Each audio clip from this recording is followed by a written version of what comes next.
Hello, everyone, and good afternoon. I'm Ravi Pucharaju, the consultant in intensive care at LRI. Today's topic is on hyperlactatemia in critical illness. The reason I chose this topic is that in the ICU, blood gases are one of the probably the most common tests that we do. We do it multiple times a day. We look at lots of parameters in the gases, and the one of the important factors that we either choose to or by default, or it's probably worthwhile sort of exploring why we are sort of so fond of lactate and why we keep chasing it, why we keep tracking it, and what could be the causes of a raised lactate in a critically ill patient. So we will be going through how lactate is produced, how is it metabolized, what are the most common causes of hyperlactatemia in the setting of critical illness, and what is the link and interplay between lactate and acidosis. Is raised lactate always associated with acidosis? And what are the types of lactic acidosis therein? And then going to looking at how to use lactate as a prognostic marker in the setting of critical illness, specifically with reference to the common conditions that we see in an intensive care setting, which is usually sepsis or hypoxia or ischemia and things like that.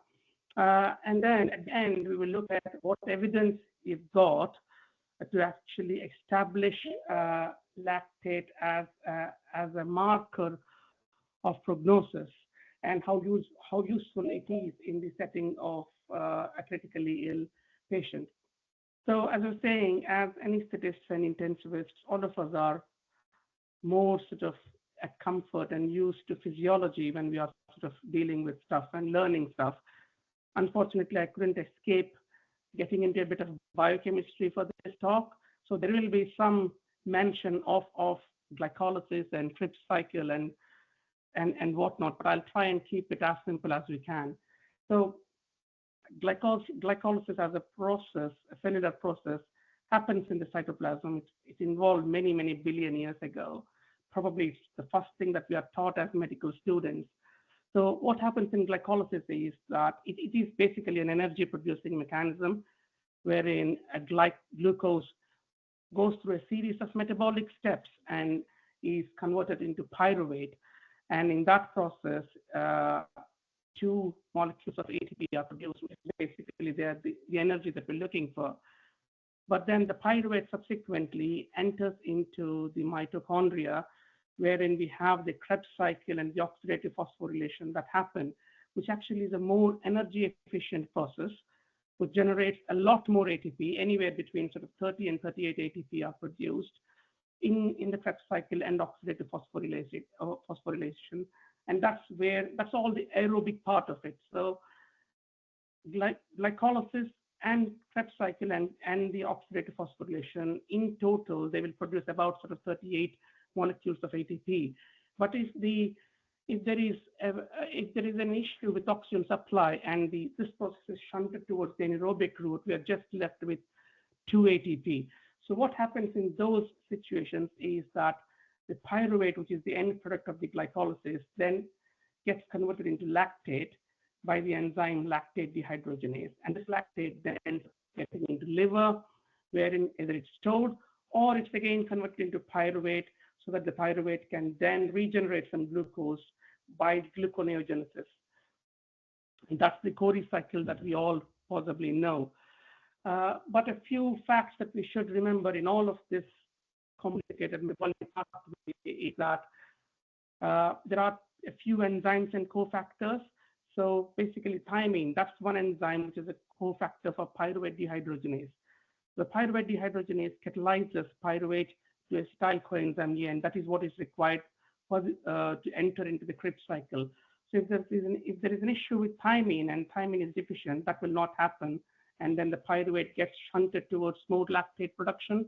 Likewise, if there's an issue with lots of pyruvate that is producing, and it can actually overwhelm the oxidative phosphorylation and the aerobic pathway, and then again the pyruvate gets shunted towards lactate. So we'll come back to this diagram again later on when we look at causes of hyperlactatemia. So in the body, the main sites of production of lactate are essentially mainly skeletal muscle, intestines, brain, RBC. RBC doesn't have any mitochondria, so it's completely reliant on lactate. In the context of critical illness, though, aside all of these sites, lung in hypoxic conditions and under stress conditions, like for example in the RDS, does produce a lot of lactate, and likewise liver also generates significant amount of lactate in critical illness. It is on top of the already sort of lactate metabolism that is happening with the body. So in normal sort of baseline conditions, about 0.8 millimoles of lactate is produced per kg per hour in a healthy adult, and that equates to about 1400 millimoles of lactate in a 70 kg adult, for example. Now, if you put that in context of how much lactate is there in Ringer's lactate, for example, a liter of Ringer's lactate has about 30 millimoles of lactate. So we will have to give a lot of Ringer lactates for it to cause any problems. So let's just set that fact straight, that Ringer lactate Hartmann's doesn't actually cause any disturbances with lactate metabolism or lactate levels in the body. Normal plasma levels within the human body, in a steady state, no disease, the normal plasma levels are about 0.3 to 1.3 millimoles per liter. And all of us start to get concerned when the lactate starts to rise about 2. And from the Survivors and Sepsis campaign guidelines, they do recommend sort of decreasing the lactate to less than 4 and getting more sort of bundled approach when lactate is starting to approach in the range of around 4. The simple concept about lactate, which all of us do understand and do sort of remember, is that it is an end product of anaerobic glycolysis. And hopefully by the end of this talk, I can sort of impress the fact that it's not just anaerobic glycolysis, but there are lots of other factors that are in play in a critically ill patient that can actually give rise to lactate. And lactate actually come as a product of an accelerated aerobic glycolysis as well. In terms of clearance, 70 to 80% of the lactate is cleared by the liver. The rest is cleared, metabolized and cleared by kidneys and muscle. But by and large, any amount of renal dysfunction should not actually affect the lactate levels to a great extent, because the kidney only plays a small role in the overall lactate clearance. But as opposed to that, if the liver is not working well, and if there is a synthetic dysfunction in the liver from any reason, then it can actually give rise to a raised lactate. So that then takes us to the lactate shuttle and how lactate is useful in the body. So lactate is not just a harbinger of doom and death. Lactate should also be considered as an intermediate fuel, because there's a lot of exchange of lactate molecules that happens between various tissues in the body.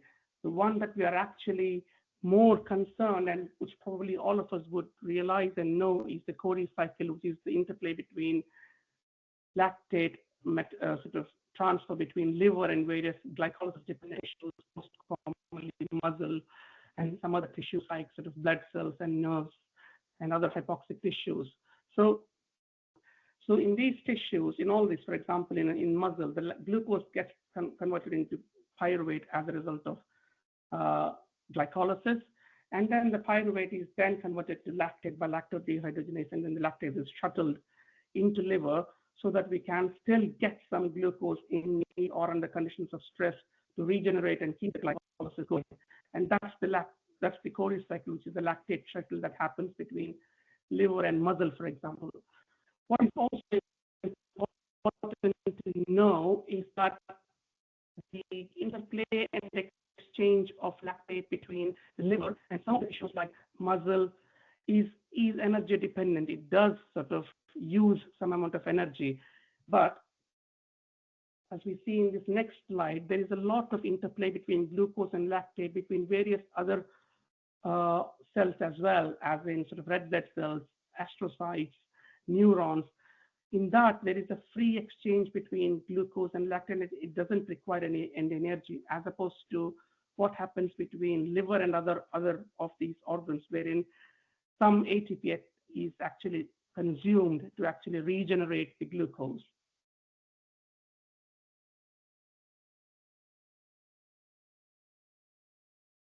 So if we come back to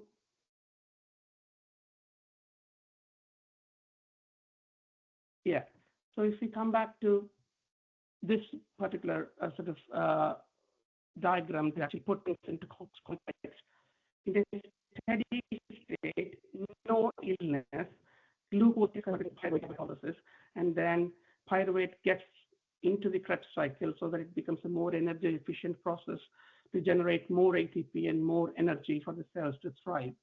And the conditions of stress, for example, hypoxia, but more other conditions as well, there is an accelerated glycolysis, because glycolysis actually can increase its pace far more than the Krebs cycle or the oxidative phosphorylation.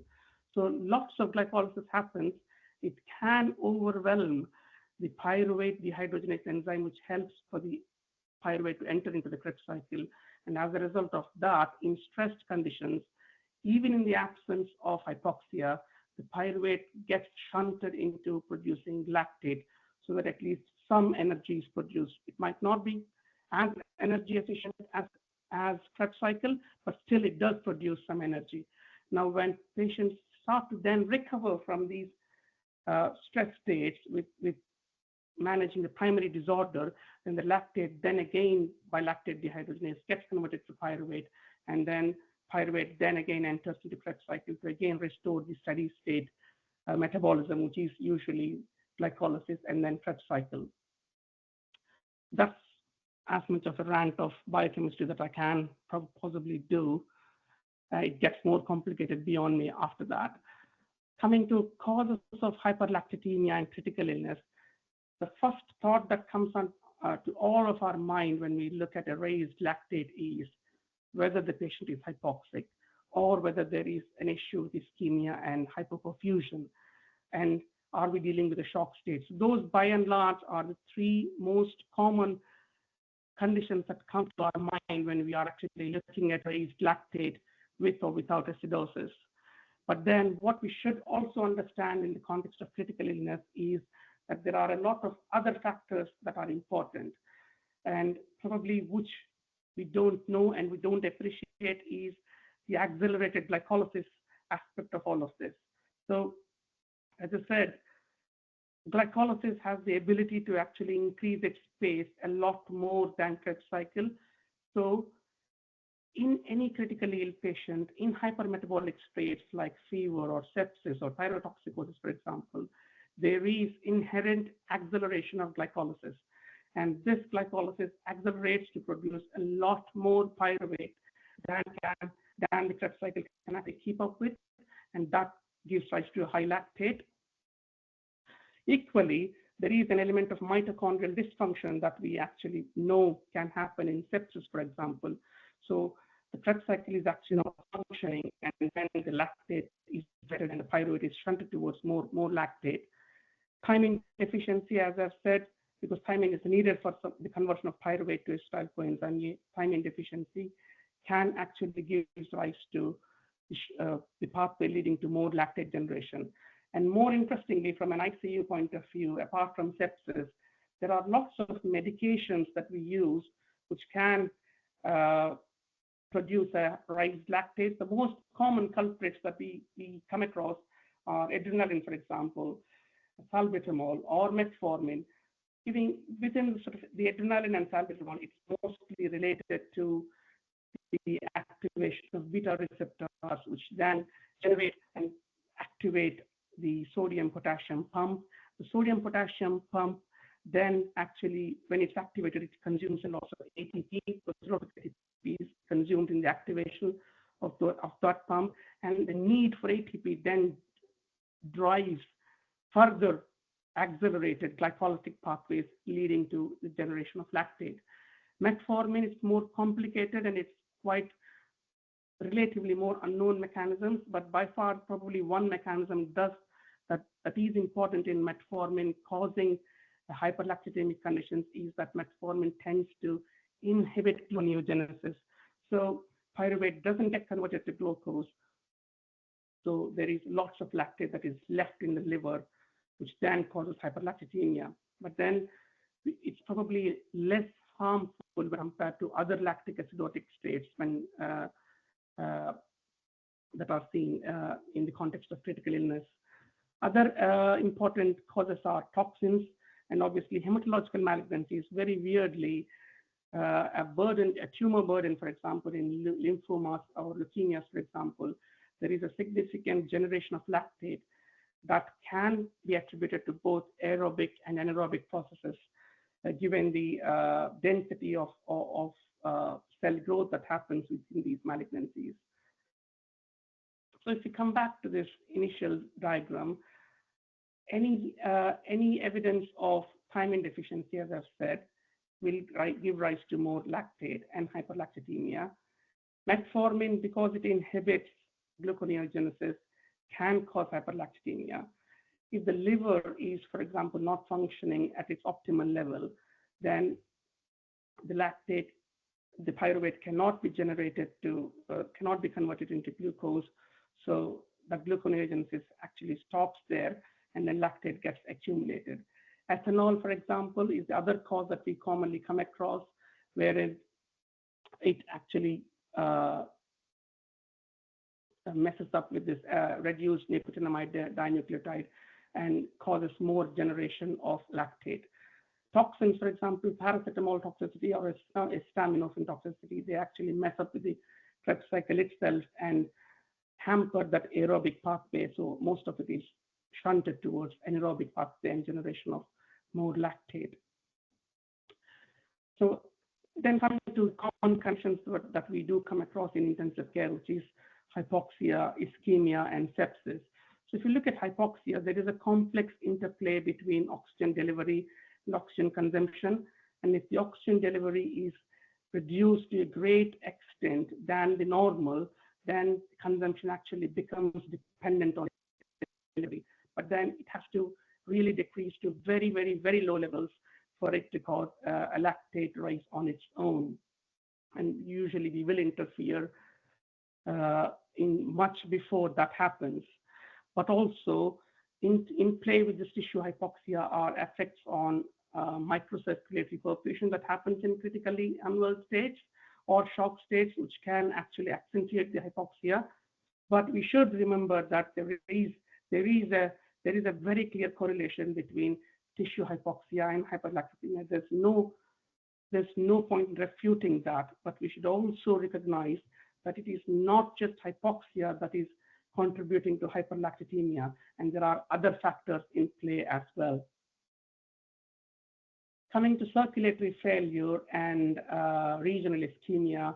So these are all stressed states wherein endogenously the body tends to produce lots of catecholamines like adrenaline, and those act on the beta receptors. And as I've alluded to earlier, all of these result in increased generation, so basically activation of beta receptors, and then increased generation of cyclic AMP. The cyclic AMP then gives rise to increased activity in the sodium-potassium pump, and that drives more need for ATP and more glycolysis.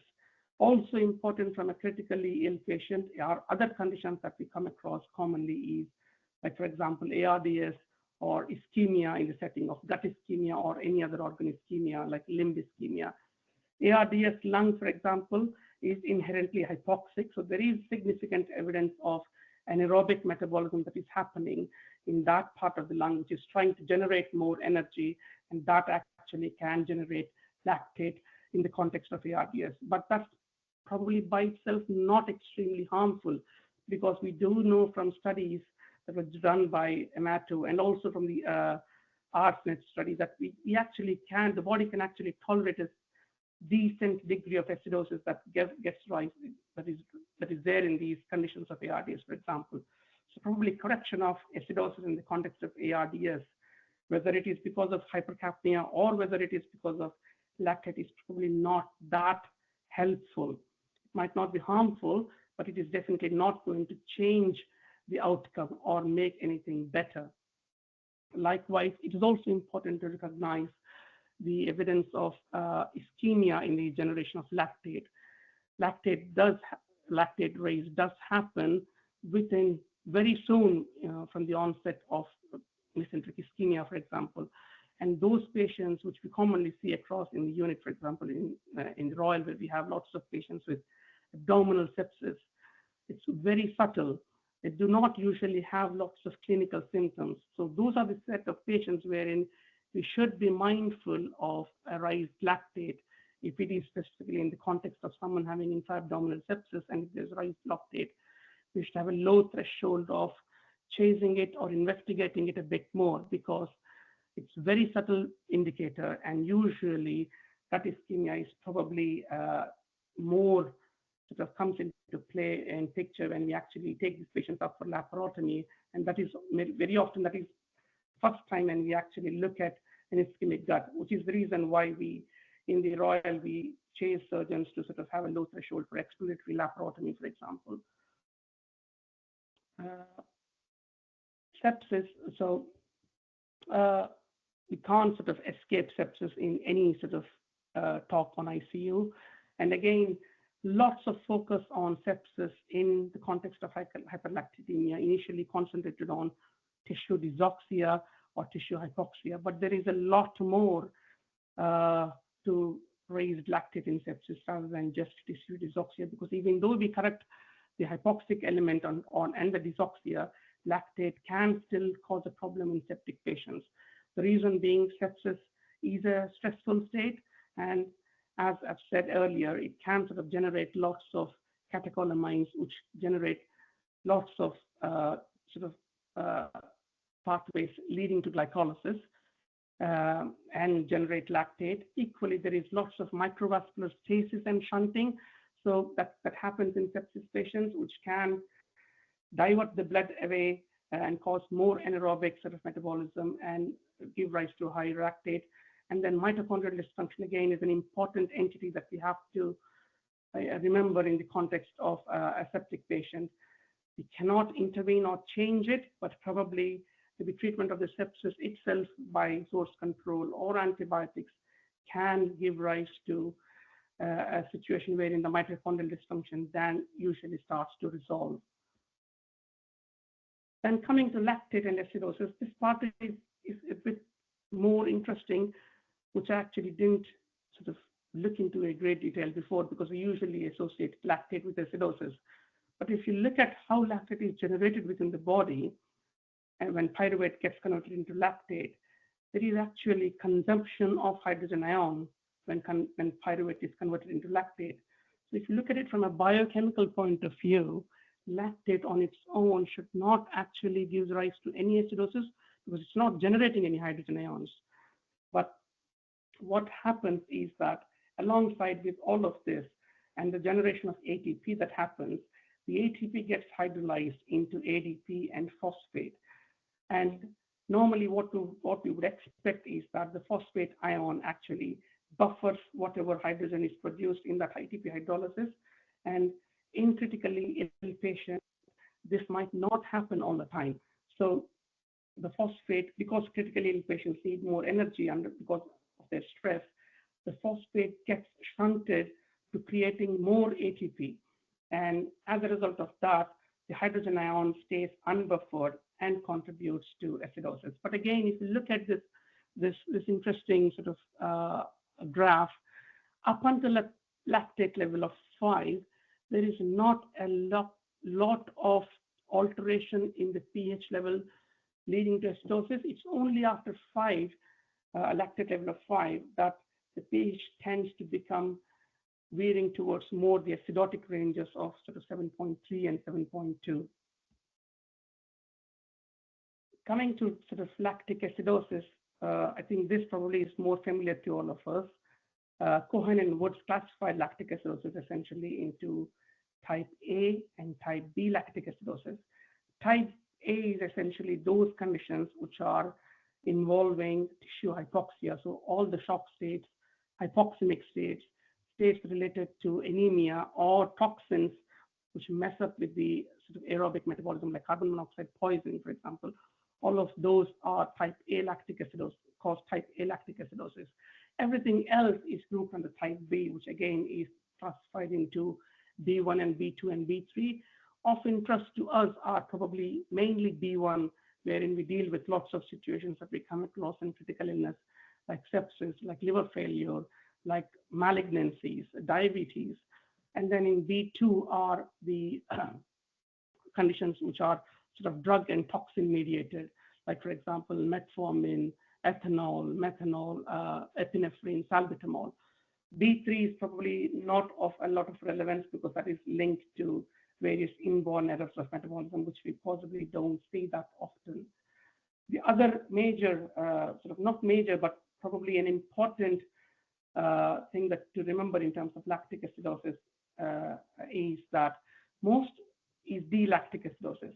Now, to look at it, most of the lactate that is produced in our body is the L isomer of lactate, because the lactate dehydrogenase is essentially active mostly on the L isomer. But then there is a small subgroup of patients, for example, patients with short bowel syndrome, or patients who have had some jejunoial bypass surgeries, or patients who have chronic pancreatic insufficiency and not managed appropriately. In those patients, we do have D-lactate that gets generated, which is far more uncommon, but is there. It is an entity. We cannot recognize it that easily because all of our tests are mainly to detect L-lactate as opposed to the D isomer of lactate. So this entity actually comes up with what looks like a high anion gap metabolic acidosis, a normal lactate level, because we can't actually recognize the D-lactate in our tests, and various cardiovascular and neurological manifestations. So what happens in these patients is that there is a degree of carbohydrate malabsorption, say, for example, secondary to a short bowel syndrome or chronic pancreatic patients, for example, and these patients are given a carbohydrate load, which is not metabolized completely given their background condition. So there is a lot of undigested carbohydrate that is left within the gut. Now that then forms the substrate for it to form into various organic acids by bacteria that are there in the gut. One of the important bacteria that we should possibly know is the lactobacillus, which converts lots of this into D-lactate. So, and then causes a lots of these problems with lactic acidosis. Now, if we don't look specifically for the D-lactate and request that from the lab, the lactate level in all of these patients is usually normal because we're only detecting the L-lactate. But what is produced and what is causing the problem is a D isomer of lactate. So is there a rationale for monitoring lactate in critical illness? Definitely there is a place. We know that it is a product of anaerobic metabolism, but we also need to remember ourselves that it can happen with accelerated aerobic glycolytic pathways as well. Anaerobic metabolism by itself suggests an abnormal physiological state in the body, whether it is hypoxia, whether it is ischemia, or whether it is impaired oxygen utilization due to mitochondrial dysfunction. It's important to know that lactate indicates organ dysfunction, mainly liver in the case of sort of critically ill patients. So it's important to realize that any condition which results in raised lactate, they may not be easy to identify in a critically ill patient. Like, for example, as I alluded to earlier, ischemic gut or ischemic limb, for example. So it's useful to actually keep an eye on it and see whether we can actually decrease the level and whether the patient is actually improving as a result of what we are doing, as opposed to just chasing the lactate as a number that we want to come down. That on its own is probably not going to work. And there are lots of advantages of lactate monitoring in a critically unwell patient as well. It's a simple test. It's a bedside test, which can be done as a part of our arterial blood gas analysis. So relatively, it's cheaper than lots of other tests. And more importantly, on a ward-based setting, what we should sort of recognize is that the venous and the arterial lactate, there is a significant correlation. So venous lactate is almost actually as good as an arterial lactate. So in a context of a ward-based setting, that is more useful. And, and in the context of other organ failures, apart from liver, it's useful to sort of understand that though lactate is cleared to some extent by the kidney, renal failure or patients being on dialysis on its own will not actually cause significant shifts in the lactate levels, because lactate is probably not eliminated to a large extent by the dialysis, for example. So that then actually makes it more useful, because we can then look at where the lactate is coming from when we are assessing these patients. And should we worry about hyperlactatemia? Maybe the answer to this is yes and no, and it depends on what the cause for the hyperlactatemia is. So we shouldn't sort of chase lactate clearance as a goal. We probably should maybe note the trend of what's happening to the lactate and whether it's actually coming down or not. But equally also realize that it is important, sort of a surrogate for inadequate tissue oxygenation and ischemia. It is a predictor for non-survival, so on its own it can be important. It is an important prognostic marker in patients who have cardiac arrest, and sometimes in some toxic poisoning patients like ethylene glycol, lactate gap can be quite useful thing to look into and diagnose the conditions like ethylene glycol toxicity, for example. I mean, I don't know whether this is completely visible or not, but essentially when we are targeting to achieve lactate clearance, 3 parameters that we can actually target are microcirculation, which is probably what we do in the ICU setting, microcirculation, which is sort of altering the central venous oxygenation, for example, and mitochondrial level of sort of changes, which we can't actually do anything about. So most of the microcirculation aspects of it are essentially fluid resuscitation, giving inotropes, targeting a higher mean arterial pressure in the context of inadequately fluid resuscitated patients, increasing the FiO2, for example, to characterize tissue dysoxia, and increasing the hemoglobin sort of percentage in anemic patients. So the practical tips are that monitoring is important, but on its own doesn't do anything as long as we do not control and treat the primary cause of the raised lactate and understand where it is coming from and why it is happening. Equally, chasing a lactate just because it is high in the context of patient who is getting well otherwise is also not of a lot of benefit, and it can be harmful as well, because in that context we probably over-resuscitating patients. And it's important that we interpret lactate with clinical correlation and not just as a number on its own. So coming to the evidence, one trial which is probably important in the context of monitoring lactate and hyperlactatemia is the Andromeda shock trial.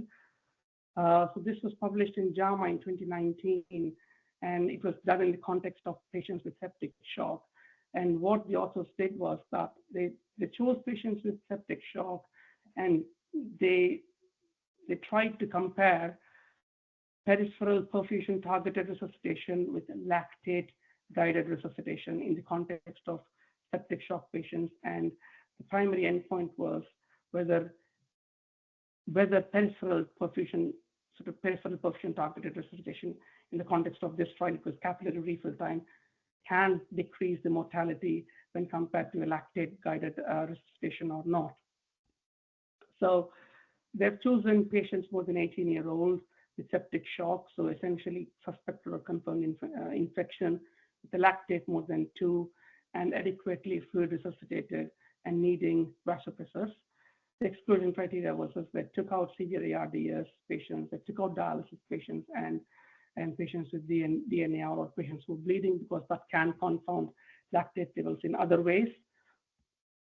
And so what they did was they randomized, they screened about 1,300 odd patients and included 400 patients in the trial. Approximately 200 odd were towards the CR capillary refill arm, and 200 odd were on the lactate sort of arm.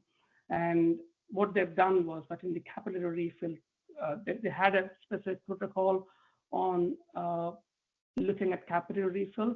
So it's not the same as what we do, but they've done it in a bit more sort of scientific way with specific gadgets that they used to actually look at skin color changes. They monitored the capillary refill every 30 minutes for up to 8 hours. And in the lactate group, they've actually looked at decreasing the lactate level by less than 20, by around 20% every 2 hours. And again, they did this for about 8 hours. So 8 hours was the total treatment window between these two groups. And what they essentially did was, once they've randomized the patients to these two groups, they essentially looked at whether these patients need fluid, whether these patients had any background of hypertension, and whether targeting a higher MAP is with vasopressor is of any utility. And the other thing that they did with these patients was whether any inodilator, for example, dobutamine or milrinone is useful in improving the outcome. So these were the three sort of things that they did in both of these groups. And the outcome was that in patients with septic shock, a resuscitation strategy targeting and normalization of this capillary refill time compared with lactate, it did not reduce all-cause mortality, but it doesn't end there. The actual results were that in the lactate group, so in the group where they were actually chasing the lactate to come down, the mortality was slightly higher when compared to the capillary refill group. So, but then it did not reach statistical significance. They aimed for a mortality reduction of about 15%. And in their study, they managed to get to a mortality reduction of difference of 8.5 or 9% between these two groups. So the mortality was 9% higher in the lactate group and compared to the capillary refill group. But again, it's not statistically significant. But what they did not do was they did not actually compare in any other post-hoc analysis whether a combination of using both was of any benefit or not. But probably the best take-home point from this trial was that using both is probably more important. And if the patient is clinically improving with a normal capillary refill or normalization to less than 3 seconds, as was the case in this study, and if we clinically assess the patient and the patient is not having any telltale signs of hypoperfusion, then probably chasing a lactate, which might still be slightly high, is probably not of much use. It will lead to over-resuscitation, and we all know that over-resuscitation is not of benefit and possibly harmful in resuscitating sort of critically unwell septic patients. Also in this study, when they looked at various other secondary endpoints like ventilator-free days or renal replacement therapy-free days or vasoactive support, all of those were slightly sort of longer and higher in the lactate group. So this study was done in 2019, and then we have the surviving sepsis guidelines, which actually got revised around the same time. And then in 2021, when we had the revised surviving sepsis guidelines, they have actually given a very weak recommendation to lactate as a marker to target in these septic patients. So the evidence is quite weak. And instead of normalizing lactate levels, what the surviving sepsis guidelines suggest is to decrease it. That is where they leave it. And even for that, the evidence is quite weak. So if we do look at an elevated lactate, I think it's important to have a framework in terms of how we go about and look at it in terms of where it's coming from. Is it an overproduction? Is it an organ dysfunction? Is it related to perfusion abnormalities? And target and treat it accordingly. So the key points, therefore, are high lactate. There's no debate at all. It does correlate with increasing severity of illness and mortality in critically ill patients. But we should also realize that lactate is a metabolic fuel on its own, and it is useful in conditions of metabolic stress because it is helping the cells to thrive. So not all lactate is dangerous. Obviously, we have to take that in the context of the clinical condition of the patient. And recognizing a clinical pattern of hypoperfusion, related hyperlactatemia is important because flow, as we all know, is probably more important, and it can sort of reverse the changes and improve the outcome and prognosis of critically unwell patients.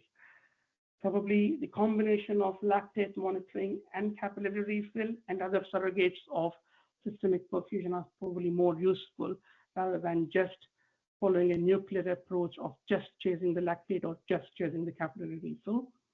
And persistent effects like just normalizing the lactate as a knee-jerk reaction, because we've seen a high lactate, is probably not of much use. And in the setting of sepsis, a high lactate level is multifactorial. So that's the end of my rant. Thank you.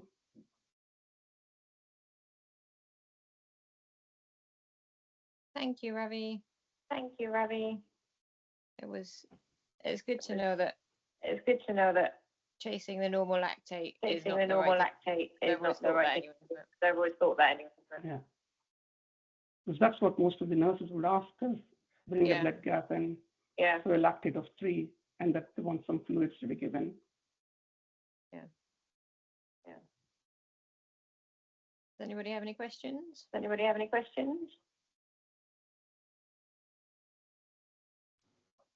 Not from our side. Thank you. Not from our side. Thank you. Very good presentation. Thank you so much. Thank you. No.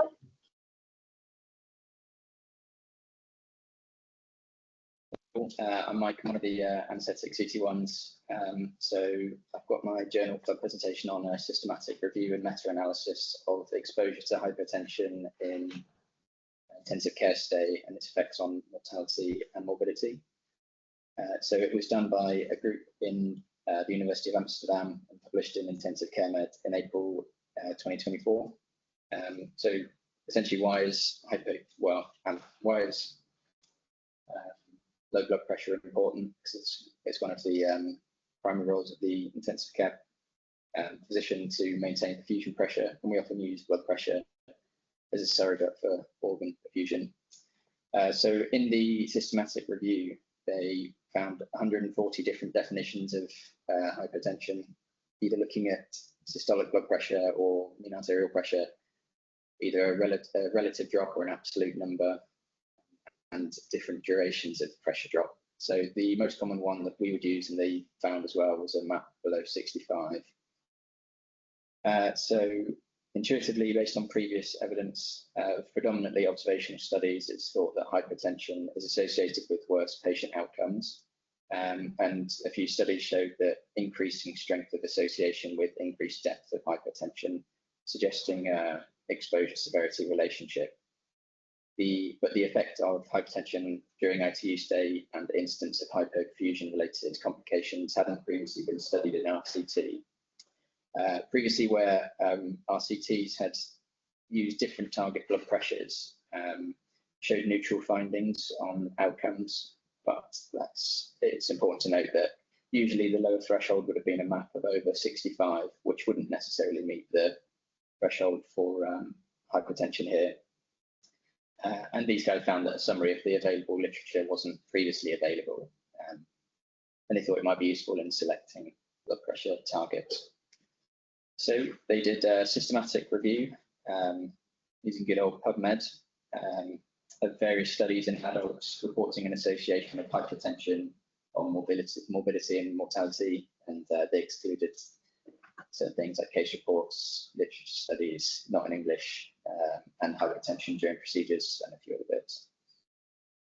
So the outcome measures that they looked at were mortality and the rest of these essentially hypoperfusion-related outcomes. So they included articles reporting an association between hypertension during ITU stay in any of these. So randomized controlled trials were included, and so were observational studies if they reported compounder-adjusted outcome measures. They performed a meta-analysis on any study if at least 3 times the same outcome measure was reported, and they used an inverse variance method and to conduct random effect meta-analysis. So they found 122 studies up to October 2022, with a varying number of studies reporting each outcome between 0 and 82. So mortality was the most often reported. They found 18 studies specifically designed to look at hypertension mortality relationship, and these were included in the primary meta-analysis. The 2/3 of these demonstrated exposure during ITU state hypertension was associated with increased mortality, and 80% of those that reported on increased depth of hypertension. Probably going down fast. So yeah, 80% of those that reported increasing depth of hypertension reported increasing association with mortality as the depth of hypertension. And a MAP of below 60 was quite a powerful tool, as it was studies that reported that outcome reported in association with increased mortality. So from the meta-analysis, an association with hypertension mortality found an odds ratio of 1.45 with a confidence interval over 1. Well, the lower end of the confidence interval over 1. So the forest plot showed that there was no evidence of publication bias. And you can see the varied definitions of hypertension, either MAP thresholds or duration of time, which we'll come back to in a minute. So if we're looking at AKI, 14 studies were specifically designed to look at the AKI hypertension relationship, and just over half of these reported in favour of no hypertension. For those that did look at the depth of hypertension, there was a stronger association with AKI with increasing depth, and in this case, a MAP of below 55 was quite a powerful tool, as that was most consistently associated with AKI. But so the meta-analysis showed an odds ratio of 1.17, but the lower end of the confidence interval was below 1, so essentially showed no association. There was no asymmetry or evidence of publication bias on the forest plot. So the other outcome measures that they looked at were essentially either much weaker or no association between them and hypertension. So why do we care? The exposure to hypertension during ITU was associated with increased mortality and morbidity in the majority of articles that were included in the systematic review. An incremental depth or duration of hypertension resulted in a stronger association of poor patient outcomes, suggesting an exposure-severity relationship. This is in line with systematic reviews from intraoperative hypertension studies on the effect of postoperative mortality and AKI, which also showed the same exposure-severity relationship. Randomized control trials studying the effect of hypertension on mortality and morbidity are limited due to the challenges of maintaining predefined blood pressure targets and the absence of a firm definition of what hypertension should be. So when they looked at target blood pressures, even if you're using average MAP, if you had a lower target range, and they found that average mean arterial pressure was lower in the average target range, but it doesn't necessarily stop someone from being exposed to hypertensive events, even if the MAP is higher. And obviously, maintaining someone with a higher target blood pressure range may require higher vasopressor support, which has its own issues, which may have led to neutral outcomes when that was looked at previously. But yeah, so essentially a wide range of definitions of hypertension make analysis difficult. For example, if a MAP of 55 for 1 minute might be less harmful than a MAP of 60 for an hour. And this meta-analysis wasn't able to look at clinical context. So a systolic blood pressure of below 90 after an anaesthetic bolus is obviously very different to a persistent systolic blood pressure below 90 with someone with distributive shock, but they'd both be labelled as hypertensive. It also did look at exposure to hypertension prior to coming to ITU. So exposure to hypertension may have a causal effect on mortality, but they weren't able to establish that in this meta-analysis. But it is essential to recognise that hypertension severity is a marker of illness severity. So sustained interventions to modify that may improve patient outcomes. And that's it. Has anyone got any questions, insights?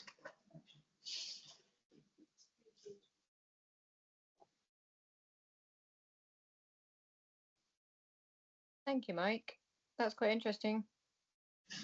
Do you think it's practically going to change what you do? Probably not really. I'm still going to try and avoid hypertension. But I guess it gives more weight to it, doesn't it? Yeah, you're right. I think a transient hypotension after an anaesthetic bolus of propofol is different to prolonged hypotension, isn't it? And lack of perfusion and stuff for that.